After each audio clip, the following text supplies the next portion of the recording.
los apóstoles en la comunión unos con otros, en el partimiento del pan y en las oraciones. Y sobrevino temor a toda persona, y muchas maravillas y señales eran hechas por los apóstoles. Todos los que habían creído estaban juntos y tenían en común todas las cosas. Y vendían sus propiedades y sus bienes y los repartían a todos según la necesidad de cada uno. Y perseverando unánimes cada día en el templo y partiendo el pan en las casas, comían juntos con alegría y sencillez de corazón, alabando a Dios y teniendo favor con todo el pueblo. Y el Señor añadía cada día a la iglesia los que habían de ser salvos. Un libro de retrato en el cual mirarnos. Cuenta en uno de sus libros, Víctor Frankl, que él estuvo prisionero en el campo de concentración de Auschwitz, que un día domingo vio una fila de personas, de prisioneros que se habían como juntado y es como estaban haciendo algo, y él le llamó la atención porque le pareció que habían conseguido algo de pan. Y cuando se acercó a ese grupito que estaba allí reunido, se dio cuenta que lo que habían encontrado no era un pedacito de pan, es que tenían un espejo, habían encontrado un espejo. Y hacían cola y tomaban turno para mirarse. Él dice, hacía tanto tiempo que yo no me veía a mí mismo, que casi no me reconocí. Mi piel tan amarilla, mi semblante tan consumido, mi piel tan dañada. Y él cuenta el impacto que le produjo mirarse después de tanto tiempo. Algo así pasa cuando leemos el libro de los Hechos. Es como que han pasado muchas cosas, han pasado tantas en 30 años. Imagínense en casi 2000 años. Tanta agua ha corrido bajo el puente, que de pronto mirarnos nos perturba, nos inspira y nos desafía. Tal vez nos avergüenza, acaso también nos motiva. Y por eso mi desafío al repasar un poquito es justamente esto: seamos iglesia. Vuelvo a decir, vamos a hacer un vuelo muy por arriba del libro de Hechos. Usted tiene que recordar al leer el libro de Hechos que está leyendo el escrito del único escritor gentil del Nuevo Testamento. Es un médico que se llama Lucas y escribió el Evangelio según San Lucas y escribió el libro de los Hechos. Es muy, muy particular en su lenguaje. Solamente el Evangelio de Lucas, imagínense, Lucas era gentil, pero además había sido educado en la Universidad de Alejandría, donde se estudiaba medicina en ese momento. Él tiene un vocabulario muy especial. Hay por lo menos 700 palabras que Lucas usa que no están en el resto del Nuevo Testamento. En los evangelios solamente usa 30 términos médicos. Por ejemplo, usted se acuerda que el capítulo 1 empieza diciendo que él se ha dedicado a investigar detalladamente los hechos para ponerlos por orden. Y el término que él usa ahí, por ejemplo, es un término que solamente lo usa él en el Nuevo Testamento. Es el término autóptes, que es de donde viene nuestro término autopsia. Eso es lo que hace un médico. Ahora, una autopsia no es un chequeo, no es una revisación cualquiera. Es un examen minucioso. Y él está diciendo, yo fui analizando, investigando detalladamente cada uno de estos detalles y los he puesto por orden. Y él nos da la biografía de Jesús y después, escribiendo su segundo tratado a Teófilo, nos da una biografía de la iglesia primitiva. Ahora, algo más para tener en cuenta. En el principio eran un solo libro, nosotros los tenemos separados ahora, ¿no? Era un solo libro, era un documento que era muy extenso y tenía dos partes. La primera parte, o primer tratado se llamaba, era un escrito alrededor de la vida de Jesús, era una biografía de Jesús. Y la segunda parte, o el segundo tratado destinado a Teófilo, era una biografía de la iglesia primitiva. Pero el verlos así juntos casi como de corrido los dos libros, producía un impacto que tal vez al tenerlos separados no produce, porque se veía en el relato del libro de los Hechos que específicamente la iglesia era una continuidad, una prolongación de la vida de Cristo en la tierra. De modo que Lucas casi que lo ordena trazando un paralelismo. Por ejemplo, Jesús inicia su ministerio después que el Espíritu Santo desciende sobre él en el bautismo, en el río Jordán. La iglesia inicia su ministerio con el descenso del Espíritu Santo. Inmediatamente Jesús después empieza a predicar el reino de Dios. Del otro lado, en Hechos, inmediatamente la iglesia empieza a predicar el reino de Dios. Jesús, por un lado, en los evangelios se lo ve solidario y cuidadoso con un espíritu de cuidado y de amor hacia las personas que están sufriendo. Usted va al libro de los Hechos y ve el mismo espíritu de Jesús replicado en la vida de los discípulos. Por otro lado, usted ve en los evangelios, Jesús forma discípulos. Y usted va al libro de Hechos y ve exactamente lo mismo. Podríamos mencionar varias cosas más, pero ese es el paralelismo. Entonces hay una continuidad. Y esto nos puede ayudar a responder dos preguntas que serían muy importantes, que yo quiero hacerles. La primera es, ¿cómo vos sabés que sos cristiano? ¿Cómo me podés demostrar vos que sos un discípulo de Jesús? Si aquí hay cristianos, yo preguntaría, ¿y cómo yo puedo saber que vos sos un cristiano? ¿Porque vas a la iglesia? Bueno, hay gente que va a la iglesia y no es cristiana. ¿Porque eres fiel a tu esposa? Bueno, hay gente que es fiel a su cónyuge y no es cristiana. ¿Porque haces buenas obras? Bueno, hay gente que participa en acciones solidarias, entidades filantrópicas también, y no es cristiana. ¿Cómo sabes tú que eres cristiano? Y otra pregunta más. ¿Cómo sabes que esta iglesia es una iglesia cristiana? ¿Porque tiene un documento que lo certifica?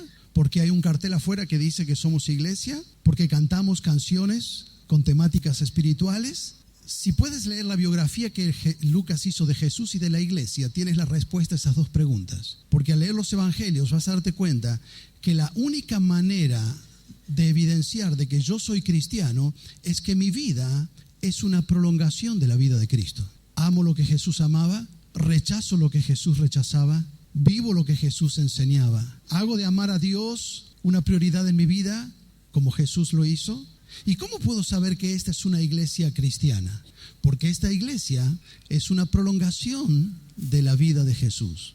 Y eso es lo que de alguna manera vemos en el libro de los Hechos. Lucas está diciendo, miren, esta iglesia que yo les muestro es la continuidad, es la prolongación, es la extensión de la vida de Jesús aquí en la tierra. Él le dice a Teófilo, en el primer tratado te expliqué lo que Jesús comenzó a hacer, y en el segundo lo que Jesús continuó haciendo a través de su iglesia. No es una iglesia perfecta, es una iglesia con muchos problemas, con dificultades, con muchas necesidades. Pero cuando usted lee el libro de los Hechos no tiene ninguna duda de que esa iglesia es una prolongación de la vida de Cristo.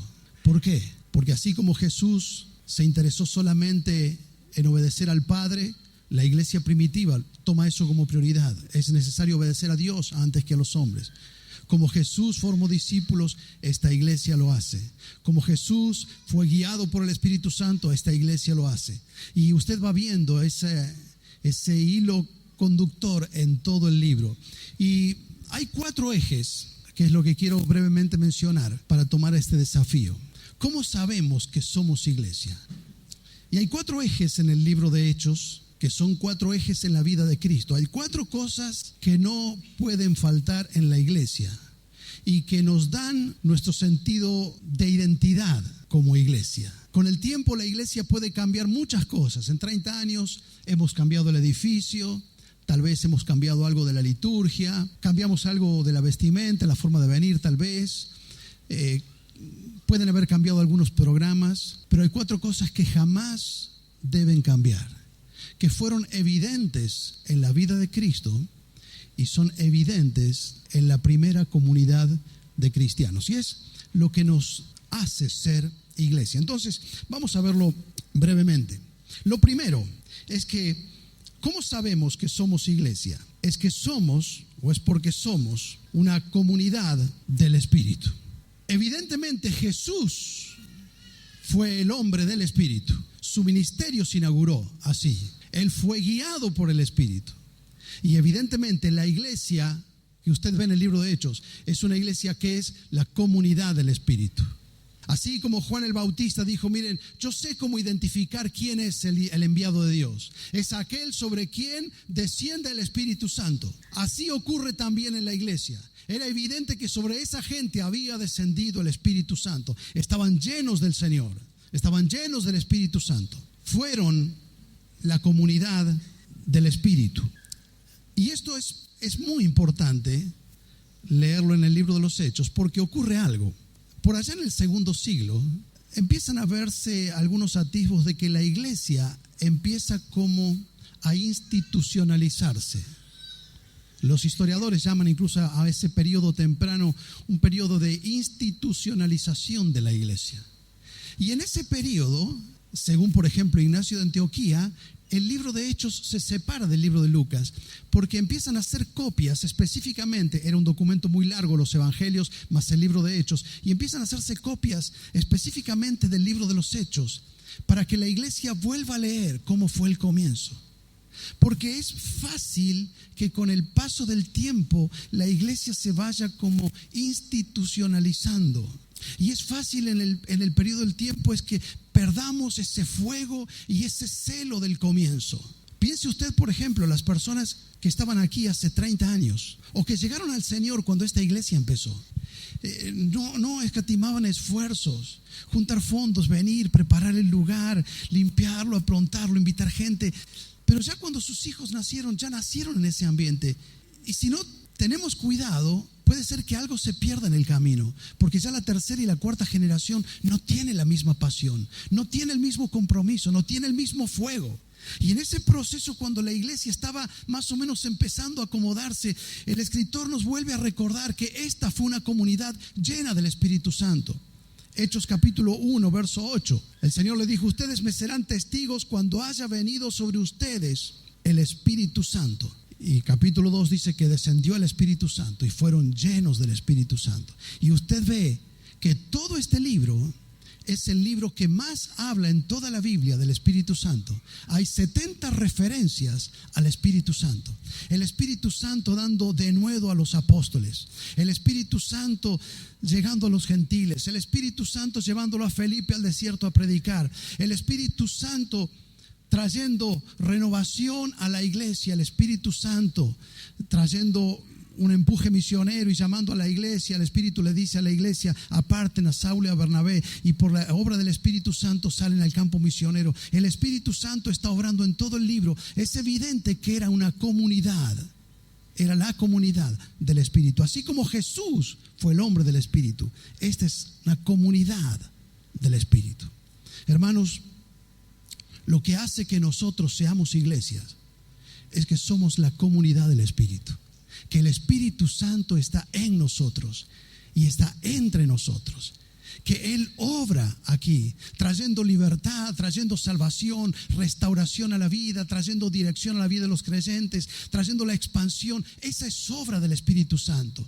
Pero tenemos que tener cuidado, porque en el paso del tiempo nos puede pasar que ya no dependemos del Espíritu Santo como al comienzo.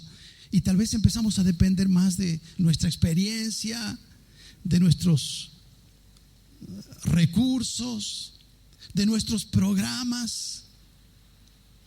Pero recordemos que por sobre todo lo que hace que seamos iglesia es que somos la comunidad del Espíritu. Escuche lo que dice Leonard Ravenhill sobre el obrar del Espíritu en la iglesia. La importancia de que reconozcamos que somos una comunidad del Espíritu Santo. Dice: sin el Espíritu Santo, Dios está lejano. Jesucristo queda en el pasado. El Evangelio es letra muerta y la iglesia una simple organización. La misión es pura propaganda y el culto es una liturgia 2 veces muerta. Pero con el Espíritu Santo, Dios se hace presente. Jesucristo es exaltado. El Evangelio es poder de Dios. La iglesia es un ejército victorioso. La misión una pasión que consume y el culto un anticipo del cielo mismo. La iglesia primitiva Era evidente que era la iglesia del Señor Jesucristo. ¿Por qué? Era evidente que el mismo Espíritu que obró y guió a Cristo estaba presente en la vida de esta iglesia.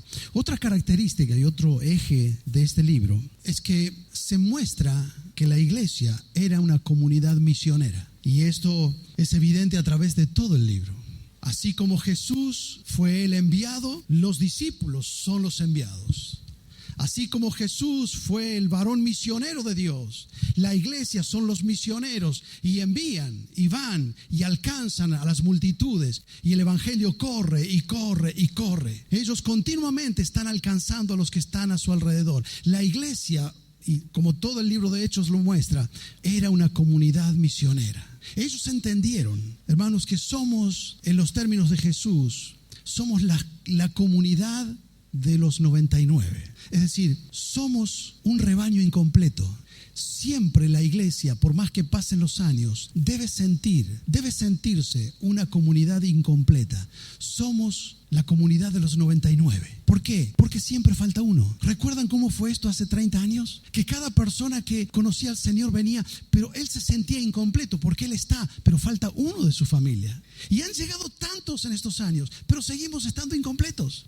Sigue faltando uno. Y cuando ese venga, va a faltar otro. Y cuando ese venga, va a faltar otro. Hasta que Jesús venga, hasta que el último entre, vamos a seguir siendo la comunidad incompleta. Por tanto, somos una comunidad misionera. Estamos llamados por el Señor a no quedarnos aquí solamente gozándonos en los que ya han llegado, sino que hay una sana sensación de insatisfacción y de incomodidad, porque nos sentimos todavía que estamos incompletos. ¿Cuántos han llegado en estos 30 años? Pero falta uno todavía, ¿no? Sigue faltando alguien. Y estamos orando y vamos a seguir trabajando para que esos lleguen. Este fue el espíritu que guió a Jesucristo. Él vino a buscar. Así la iglesia tuvo el mismo espíritu. Y esto produjo lo que fue la iglesia. Una iglesia con una vocación misionera.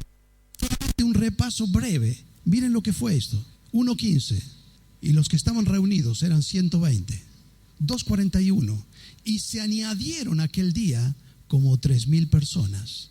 4:4. Y el número de los varones que creyeron era 5,000. 5:14. Y el número de los que creían aumentaba grandemente, tanto hombres como mujeres. 6:1. Y crecía el número de los discípulos, pero sigue faltando uno. Y el número 6:7. El número de los discípulos se multiplicaba grandemente y muchos sacerdotes se convertían. 8 del capítulo 8, bueno, viene el avivamiento en Samaria y multitudes llegan al Señor, pero sigue faltando uno. 9:31. En Judea, Galilea y Samaria las iglesias tenían paz, eran edificadas. ¿Y qué pasaba?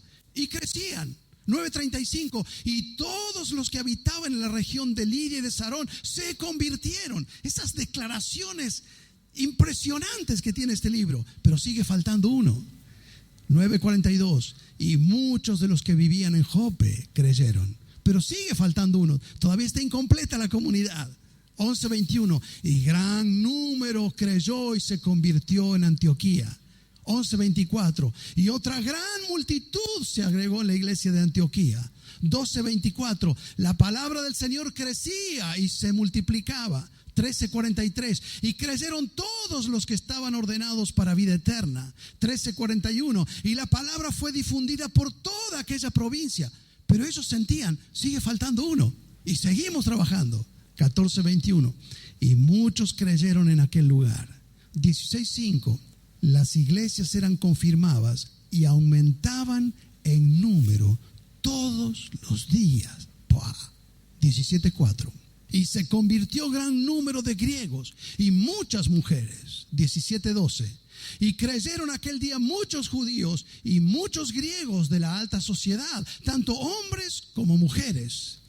18:8 al 11. El Señor le dice a Pablo: habla sin miedo, porque todavía falta uno. Tengo varios, muchos todavía tengo en esta ciudad. 19:10. De modo que todos los que habitaban en Asia oyeron la palabra de Dios. 21:20. Y ellos glorificaron a Dios y le dijeron: ya ves, hermano, que millares de judíos han creído en Cristo. Era una comunidad misionera. era un redil que siempre se sentía incompleto.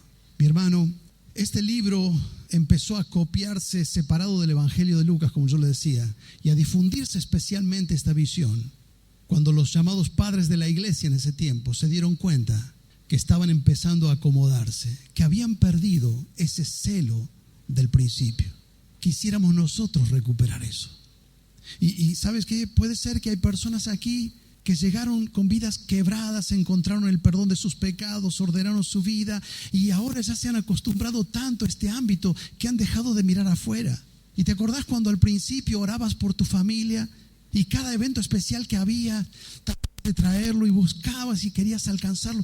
Hermanos, esto no debe perderse, porque esto es lo que hace que nosotros seamos la continuidad de la vida de Jesús, porque somos la comunidad donde el Espíritu habita y porque somos una comunidad misionera. Dios nos ha enviado, así como el Padre envió a su Hijo, así como el Hijo nos envió a nosotros, así continuamos y somos la prolongación de la vida de Cristo aquí en la tierra. Otra cosa evidente, otro eje del libro de Hechos, y es que es muy obvio cuando nosotros leemos que ellos eran también la comunidad de la palabra. Así como Cristo centró su vida en la palabra. Ustedes se dan cuenta, otro paralelo que Lucas traza. Fíjese cómo empieza el ministerio de Cristo. Después que Cristo fue bautizado, fue al desierto y es tentado por Satanás. ¿Cuáles son las primeras palabras que Jesús pronuncia en su ministerio? Escrito está. Es lo primero que dice. A la escritura me refiero. Escrito está. ¿Y qué es casi lo último que dice? Cuando se encuentra con los caminantes de Emaús, ya ha pasado todo su ministerio y ya ha muerto y ha resucitado. Y les dice, así está escrito. Y era necesario que se cumpla lo que está escrito. Es decir, toda su vida fue guiada por la palabra de Dios. Él vivió en obediencia a la palabra de Dios. Él no solamente fue un anunciador de la palabra de Dios, Él fue la palabra de Dios encarnada. Y entonces, si la iglesia es la prolongación del Cristo, de la palabra encarnada, la iglesia debe ser una comunidad de la palabra. Y no de la palabra porque venimos con la Biblia bajo el brazo, sino porque hacemos de la palabra la autoridad de nuestra vida, porque estudiamos la palabra, porque leemos la palabra, porque meditamos en ella, porque no vamos acomodando nuestra vida a según los criterios que ocurren allá afuera, sino a lo que la palabra de Dios dice. Ustedes saben que la moral popular ha migrado de ser una moral brújula y ha pasado a ser una moral de radar. El radar para determinar su posición siempre necesita saber la posición de un tercero. Por eso el radar vive emitiendo. Cuando un barco, por ejemplo, ahora ya no se usa este sistema, pero es conducido por una radarización como la que se usaba antiguamente, es una señal que va y vuelve. Y según la posición en la que rebota es como va definiendo su posición. Y sabe que esta forma de definir lo que está bien y lo que está mal ha entrado en la iglesia. La ética bíblica es una ética de brújula, es decir, te marca un norte. Es decir, te pares para donde te pares y en cualquier lugar del planeta, siempre el norte es el norte. Pero lentamente vamos migrando a una clandestina manera de redefinir nuestra ética, en la cual para saber lo que está bien y lo que está mal, empezamos a enviar y a recibir señales del contexto para ver que si ya esto se acepta comúnmente en nuestra comunidad, entonces tenemos que tomarlo como que está bien. Y lo que era pecado para la iglesia primitiva sigue siendo pecado para hoy. Y lo que era la fuente de autoridad y daba dirección a la iglesia primitiva debe ser para nosotros también. Hermanos, somos la comunidad de la palabra. Y si nosotros dejamos de hacer de la palabra de Dios el alimento de nuestra vida, perdemos la esencia como iglesia. Porque somos comunidad del Espíritu, porque somos una comunidad misionera y porque somos una comunidad de la palabra. Hermano, lea la palabra, medite la palabra, busque a Dios en la palabra, aliméntese con la palabra de Dios. Sin duda tienen en esta iglesia oportunidad de tener estudios bíblicos, células, grupos, ministerios según las edades. No sea perezoso en su disciplina de alimentarse de la palabra. Es lo que nos va a fortalecer frente a las tentaciones, es lo que nos va a dar victoria frente a las dificultades, es lo que va a mantener nuestra esperanza viva. Somos la comunidad de la palabra. Es muy triste Cuando por el paso del tiempo la iglesia pierde las prioridades y ya no nos vemos como una comunidad del Espíritu, y ya no nos vemos como una comunidad misionera, y ya no nos vemos como una comunidad de la palabra. La palabra debe seguir siendo el centro de nuestra vida. Tercer lugar, cuarto, para ir un poquito más rápidos, somos una comunidad de amor. Así como Jesús fue caracterizado por ser una persona de amor para todos los que le rodearon, así como dice la palabra que amó a los suyos y los amó hasta el fin, este mismo espíritu Lucas lo retrata en las fotos que va poniendo en el libro de Hechos. Ellos eran una comunidad de la palabra, leímos recién, perseveraban en la palabra. Y era una comunidad de amor, y lo leímos también en el capítulo 2, esa instantánea que saca Lucas ahí del capítulo 2. Cuando descendió el Espíritu Santo, lo primero que él retrata no son manifestaciones extravagantes. Lo primero que él dice después que descendió el Espíritu Santo, y lo que era evidente, lo que hacía evidente que el Espíritu Santo estaba entre ellos, es que ellos participaban juntos en la doctrina de la palabra y en la comunión, y compartían, se apoyaban mutuamente, se animaban. Era una comunidad donde el amor era evidente. Y usted sabe que no voy a explayarme en esto para no irnos más en el tiempo, pero cada uno de estos énfasis hizo a lo largo de la historia que el libro de Hechos tenga diferentes nombres.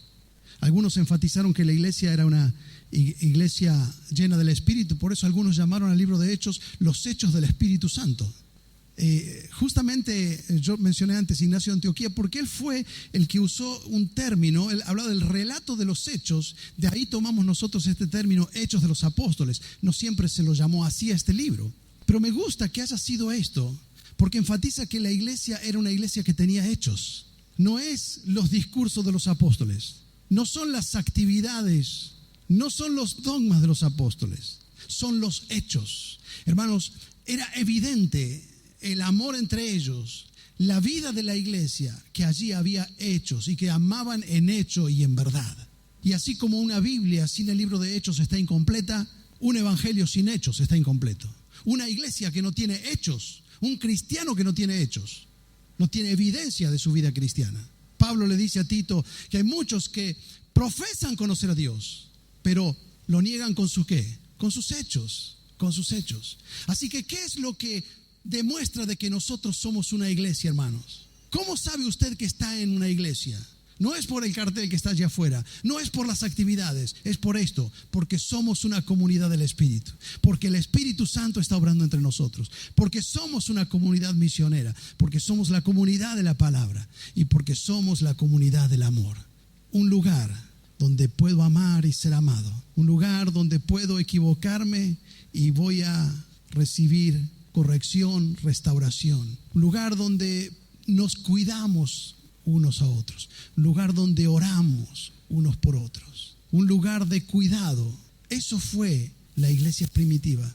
Era tan contundente que para la comunidad, aún para Jesús, esto era lo distintivo. Él dijo, por esto el mundo van a saber que ustedes son mis discípulos. Ustedes saben que en el año 2013, un señor Sanderson Jones fundó en Francia, ya hay varias ahora, la primera iglesia atea en París, enero de 2013. Y curiosamente, él reúne toda la gente un día domingo en un lugar. Y algunos hicieron una crítica porque él supuestamente fundó una iglesia atea, ya está en los Países Bajos, está en Inglaterra también, pero ha copiado algo que ha identificado a la iglesia siempre, es reunirse los días domingos. Y lo que él dijo es que tenemos que, aunque Dios no existe, él quiso recuperar algo que es distintivo en la iglesia. Y sabe que no se refirió a nada, sino solamente al amor. Dice, porque algo que ha dejado el cristianismo y que es necesario repetir en la comunidad, es el sentido de pertenencia que la gente tiene en ese lugar. Y sabe que él junta gente los días domingos en un lugar, pero no logra absolutamente nada, porque nosotros no estamos unidos por un sentimiento en común. Nuestra unidad no es emocional, aunque hay emociones entre nosotros. Los que están en la popular tienen todos el mismo sentir, cantan por la misma camiseta, hacen cualquier cosa, están unidos emocionalmente. No estamos unidos tampoco intelectualmente porque tenemos la misma ideología o pensamos igual. Los que pertenecen a un mismo partido político pueden lograr eso, pero eso todo se desvanece. Lo que hace que nosotros seamos un cuerpo es que el Espíritu Santo está obrando entre nosotros. Y por eso nos amamos, por eso nos cuidamos. Y usted puede hacer como Sanderson Jones y juntar la gente y pretender que haya un sentido de pertenencia, porque todos piensan lo mismo, porque todos son ateos, pero no lo puede lograr, porque falta la vida del Espíritu. Y hermano, esto que ha sido característico de esta iglesia es lo que debe perdurar. Habían pasado casi 100 años cuando la iglesia necesitó volver a leer este documento que acabamos de leer. ¿Y cuántas cosas pueden cambiar en una iglesia en 30 años, en 40 y en 100? Si nosotros perdemos algo de esto, ¿qué va a pasar dentro de 100 años si el Señor no viene? Y en 500 años, como la iglesia católica, es evidente, se ha institucionalizado. Por eso no debemos perder esto que nos ha hecho ser iglesia.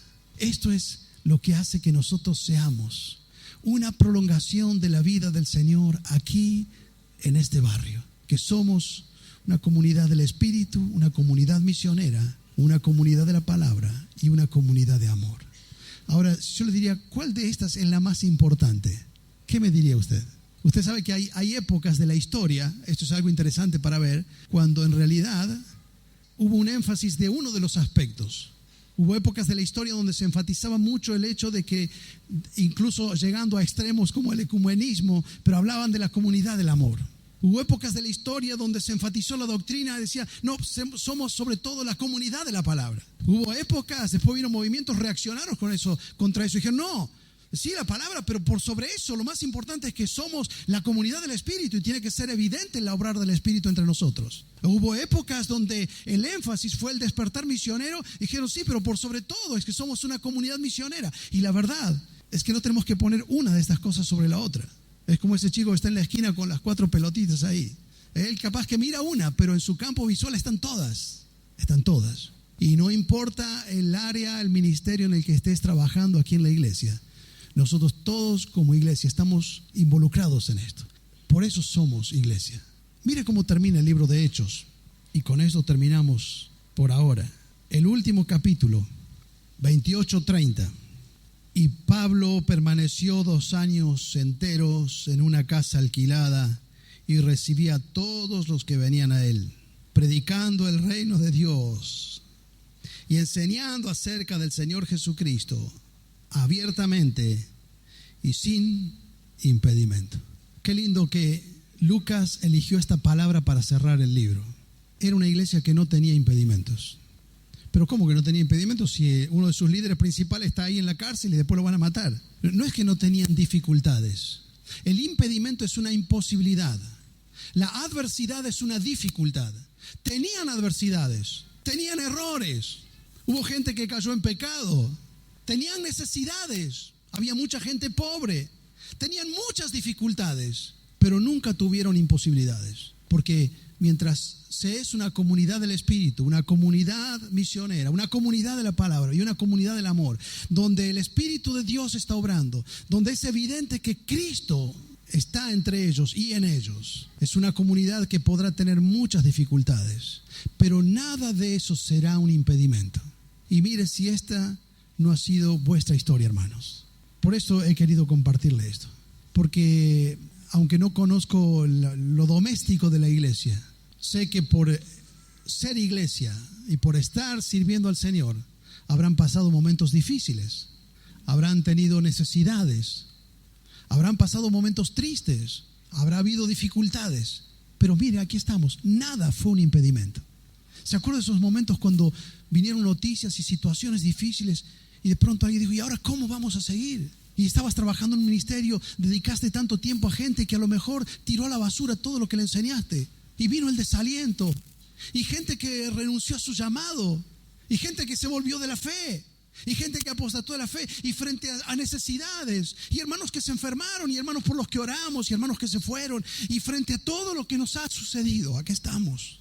Porque nada fue un impedimento, hermano, porque no es nuestra iglesia, porque el Señor está edificando su iglesia. Somos parte de algo fantástico, hermano. Nada ha podido con la iglesia. Lo único que hoy está en pie, que estaba en pie hace 20 siglos, es la iglesia. Los proyectos políticos, las ideologías humanas, los postulados filosóficos, todo ha caído, todo.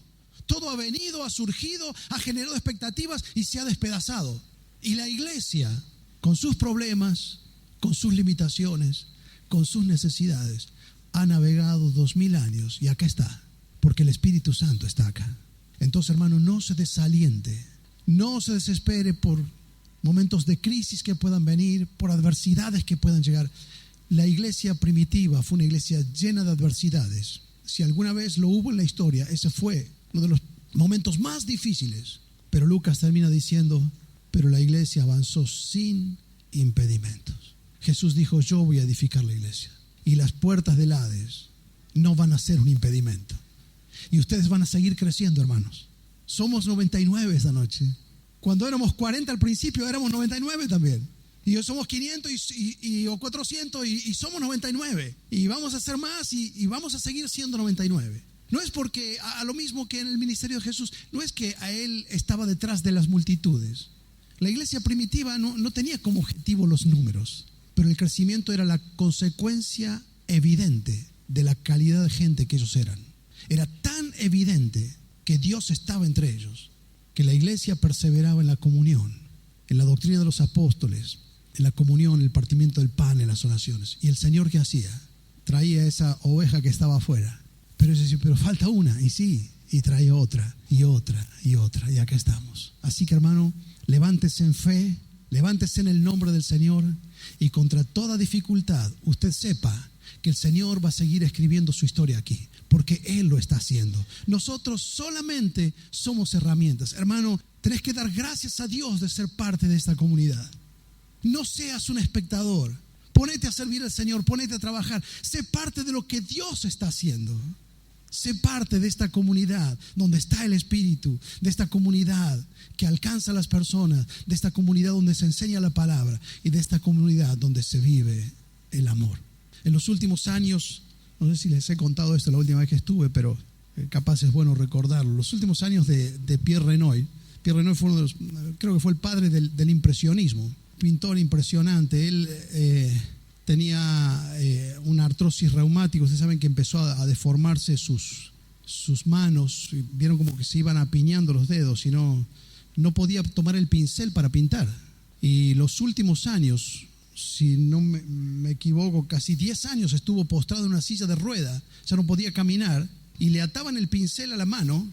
Imagínense, él no podía levantar los brazos por los dolores en la articulación ni para peinarse. Imagínense era un triunfo llevar el pincel desde la paleta al tablero.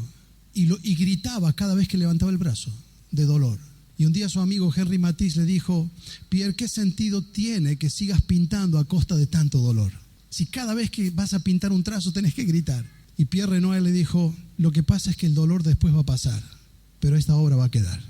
Y hermano, esta ha sido nuestra historia, es su historia. Los dolores pasan, van a pasar. Finalmente un día van a pasar para siempre, pero la obra va a permanecer, porque es la obra del Espíritu de Dios, porque es la obra del Señor. Les bendigo por estos 30 años. Sigan trabajando como una comunidad del Señor, como una comunidad llena del Espíritu, una comunidad misionera, una comunidad de la palabra, una comunidad del amor. Dios está en medio nuestro. No va a haber impedimentos. Sigamos pintando. Los dolores van a pasar. La obra para su gloria va a permanecer. Amén. Que Dios les bendiga.